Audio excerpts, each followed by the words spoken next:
Assalamualaikum warahmatullahi wabarakatuh. Saya Maya Rahmawati dengan NIM 44442300074 dari kelas 4D. Jadi dalam mata kuliah analisis pangan, ini saya akan menjelaskan kadar abu dan mineral dengan metode pengabuan basah. Di sini terdapat 4 cakupan materi. Yang pertama yaitu pendahuluan, yang kedua definisi abu, yang ketiga analisis kadar abu, dan yang keempat yaitu metode pengabuan basah. Yang pertama yaitu bagian pendahuluan. Jadi, bahan makanan sebagian besarnya adalah bahan organik dan air sekitar 96%, dan sisanya adalah bahan anorganik yaitu mineral atau disebut juga dengan abu. Tubuh membutuhkan mineral sebagai nutrisi. Mineral sangat penting untuk menjaga fungsi tubuh dalam berfungsi dengan baik pada tingkat sel, jaringan, organ, maupun tubuh secara keseluruhan. Mineral berpartisipasi dalam berbagai fase metabolisme terutama sebagai kofaktor dalam aktivitas enzim. Gangguan kesehatan seperti anemia yang disebabkan oleh kekurangan zat besi, selanjutnya gondok yaitu disebabkan oleh kekurangan yodium, osteoporosis yang disebabkan oleh kekurangan kalsium, dan osteomalasia yang disebabkan oleh kekurangan vitamin D, fosfat, dan kalsium. Dengan mengonsumsi makanan yang berasal dari tumbuhan atau mineral nabati dan hewan atau mineral hewani dapat membantu memenuhi kebutuhan mineral manusia. Selanjutnya yaitu definisi abu.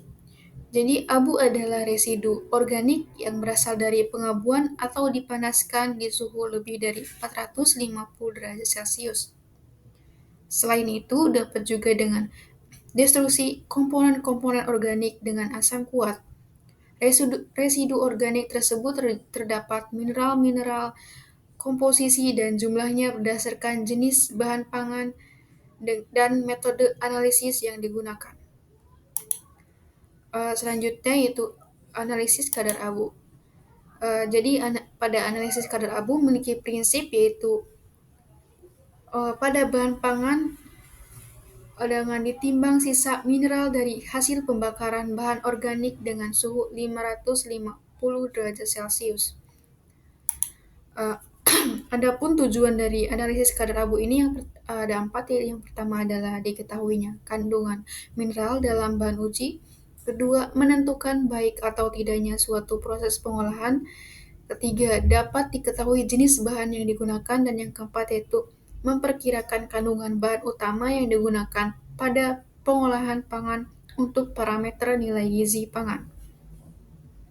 Selanjutnya terdapat salah satu contoh dalam analisis kadar abu ini.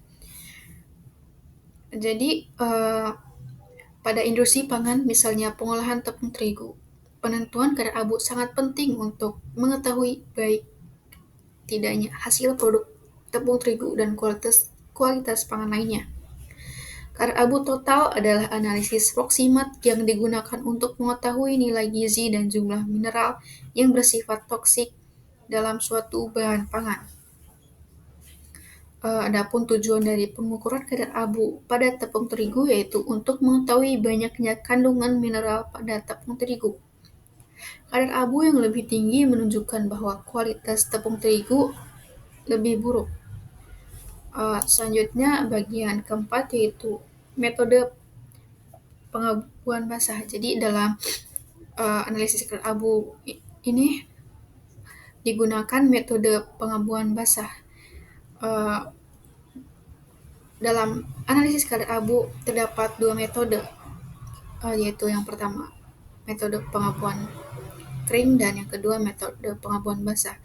Yang saya akan jelaskan lebih lanjut adalah metode pengabuan basah.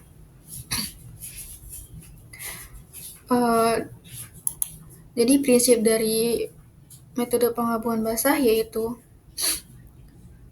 menggunakan asam nitrat untuk mendestruksi zat organik dalam suhu rendah agar kehilangan mineral dapat dihindari akibat penguapan. Jadi dalam metode pengabuan basah ini digunakan oksidator kuat atau asam kuat seperti asam sulfat, campuran asam sulfat dan potasium sulfat. campuran asam sulfat dan asam nitrat, dan sebagainya. Dalam metode ini pula digunakan untuk menentukan individu komponen mineral. Pengabuan basah ini dilakukan uh, melak- pengabuan basah ini melakukan destruksi komponen-komponen organik, yaitu karbon, hidrogen, oksigen, bahan dengan oksidatornya yaitu asam kuat. Uh, Pengabuan adalah langkah awal yang digunakan untuk mengetahui kandungan mineral yang dimiliki oleh suatu sampel. Selain yang sudah saya jelaskan tadi, metode pengabuan basah, perlu diketahui juga uh, metode pengabuan kering, yaitu pengabuan kering ini dilakukan pada suhu tinggi dengan adanya oksigen untuk menurunkan komponen mineral. Pengujian kadar abu melalui pengabuan kering umum dilakukan atau banyak dilakukan. Jadi analisis kadar abu dilakukan dengan cara mendestruksi komponen organik dalam sampel dengan suhu tinggi menggunakan tanur hingga terbentuk abu berwarna putih keabuan dan didapat berat tetap. Agen pengoksida di udara adalah oksigen. Pada suhu 550 derajat Celcius dan 600 derajat Celcius, bahan organik mengalami oksidasi komponen. Residu yang tertinggal kemudian ditimbang dan merupakan kadar abu total dari suatu sampel. Besarnya nilai kadar abu dipengaruhi oleh besarnya jumlah mineral yang terdapat pada suatu sampel. Dari penjelasan dari kedua jenis metode pengabuan tersebut, terdapat perbedaan. Jadi, destruksi pengabuan basah dilakukan dengan cara melarutkan sampel dalam pelarut asam, sedangkan destruksi pengabuan kering dilakukan dengan cara pemanasan sampel pada suhu tinggi sampai diperoleh abu kering. Kemudian dilanjutkan pelarutan dengan pelarut asam. Setelah proses destruksi diharapkan yang tertinggal hanya logam-logam saja dalam ion. Metode destruksi basah, prosedur kerjanya hampir sama dengan metode destruksi kering, namun tanpa pengeringan menggunakan oven dan pengabuan menggunakan furnace.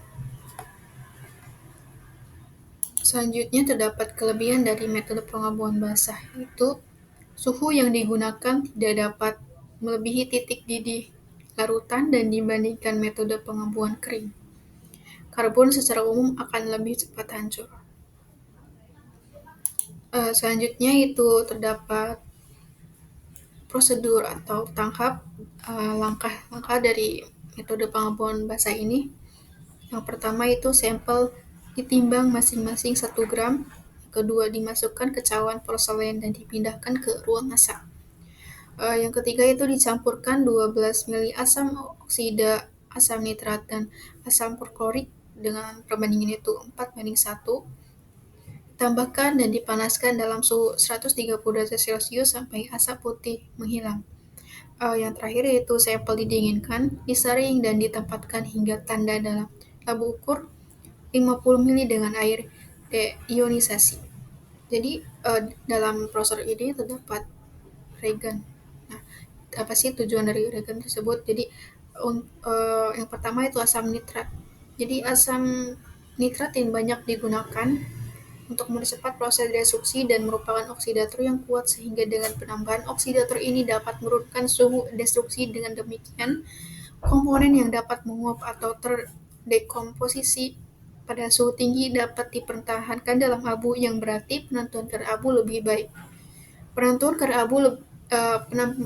Penambahan asam mempunyai tujuan tersendiri.